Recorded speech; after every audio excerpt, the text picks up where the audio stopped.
Chapter 9. Criswell is unhappy. Lars showed Criswell in. They sat in the front room. Criswell spoke first. "I'm sorry you were hurt, Mr. Westgate." The guy who shot me was named Frank Keyes. Ever heard of him? No? He died in a fiery crash. Really? How can I help you, Mr. Criswell? Well, naturally, I still need you to find those letters. Did the blackmailer contact you after I got shot? Yeah, he said he never got his money. I did my best to get it to him. A detective from Santa Monica Police Department came by to see me. I told him I had no idea who you were or how my car wound up on Dewey Avenue. It's important that the police not learn about these letters or know that I'm being blackmailed. I know how this game is played, Mr. Criswell. How soon can you get back to work? $1,000 isn't enough for this kind of trouble, Mr. Criswell. I think I'm just going to sit the rest of this one out. I'm quite willing to double your pay, Mr. Westgate. And I'm quite willing to stay alive. No thanks. Suit yourself, Mr. Westgate. I'll find a new man. I heard Criswell leave. I came out, but before I could speak, there was another knock on the door. "I'll go hide again," I whispered. No, that'll be Owens. Lars opened the door.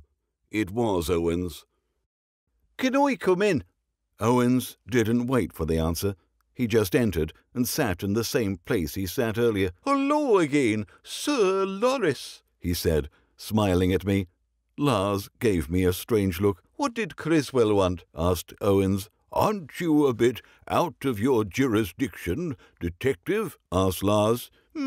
Maybe. Owens lighted a cigarette and set the match in the ashtray next to the match he lighted an hour before. "But I know Durant will come by here sooner or later. I need to talk to him." "Criswell wants me to get back to work." "Doesn't he know you're convalescing?" "He doesn't seem to care." "What's he want you to do that's so important?" "Find something.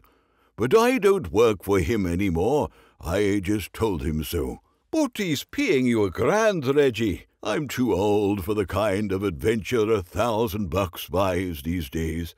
"Your doctor told me that he never saw a man with so many bullet holes in him. What's a few more?" "I should never have taken the case. The truth is, I haven't had much work lately." "Oh, $1,000 will buy a lot of soup." "I'm a bit tired, Randall. Is there something I can help with? If not, I'd like to go back to bed." "Like I said before, I need to talk to Durant." "I don't know where he is." "Oh, by the way, they went through Criswell's car yesterday. Are you interested in hearing what they found?" "Should I be?" "The bullet that grazed your neck blew through the back seat. The second shot went through the cloth roof. I guess a little man like Keyes was using too big a gun." "Did you find the gun?" "Oh, yes. An old Colt RB 1911. Numbers filed down as you'd expect. It was stuck between the blackened seat springs of his burnt-out car." "Did you find money?" "A few charred bills here and there. The rest must have gone up in smoke, as they say. How much did you say you had at Keyes before he shot you?" "I didn't, but I was told it was $5,000. "Oh, didn't you count it?" "No, I never opened the envelope. It was sealed." "We found your billy gun on the floor of Criswell's Cadillac. Here, take it before I forget." Owens took a revolver from his pocket and handed it to Lars. "A lot of good this did me." "Honestly, Reggie, no one cares who shot Keyes. But I have to pencil in Durant. Sadly, that'll be a parole violation, and he'll have to go back to San Quentin." Owens looked at me. "Unless you want to confess. I didn't shoot anyone," I said. Lars sat next to Owens and took a cigarette from Owens' pack on the table. "Randall, before you go, I need to ask about something." "Sure." "Do you know anything about a diamond and sapphire necklace that was stolen on May the 10th? "Ah," said Owens, "that's what Criswell wants you to find." "No, I'm not even supposed to know about it." "Then, how do you?" "I just do. Let's just leave it at that." "It's not my case. said Owens, leaning over and lighting Lars's cigarette. "Detective Melvin Sherman with the Los Angeles Sheriff's Department is working that one." "I've dealt with Sherman before." "Then you'll be knowing that he's not a very nice man." "Why isn't LAPD handling the missing necklace case?" "It was stolen in that unincorporated pit of vice and immorality known as the Sunset Strip." "Ah, the lawless mile and a half." "Now tell me, Reggie, have you ever been to Polly Criswell's house?" "Twice." "Did you meet Mrs. Criswell?" "No." "Classy dame. 10 years ago, you could see her take her clothes off at the 4th Street Follies. In those days, she went by the name Betty Rowland. Oh, she's not a very faithful spouse from what I hear. But then again, neither is Polly Criswell." "What about Criswell's wife?" "She was wearing the diamond and sapphire necklace the night the Cairo Club got robbed. It was like a scene in a bad movie. Men dressed in clown masks stormed in. They kicked over the roulette tables and shut the place up. They took all the house money, even blew the safe.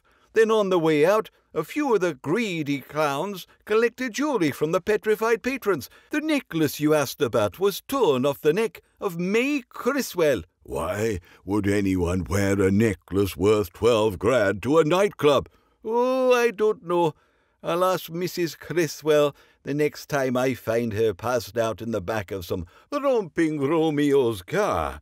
"They say Ricky Cohen robbed the Cairo Club." "Oh, maybe. No one knows for sure. If Cohen did do it, he's covered his tracks pretty well. Some of the stolen jewelry is finally starting to surface, but not May Criswell's necklace. Oh, it's too hot. No fence will touch it." "If this is Melvin Sherman's case, how do you know about the necklace?" "Criswell's wife was with a man named Rudy Bell that night. Bell lives in Santa Monica. I'd run him in a few months ago for bouncing rubber checks. Sherman just wanted to know more about the guy. I told him what little I knew." "What did you know?" "That Bell's basically a low-life womanizer who likes to bounce bad checks."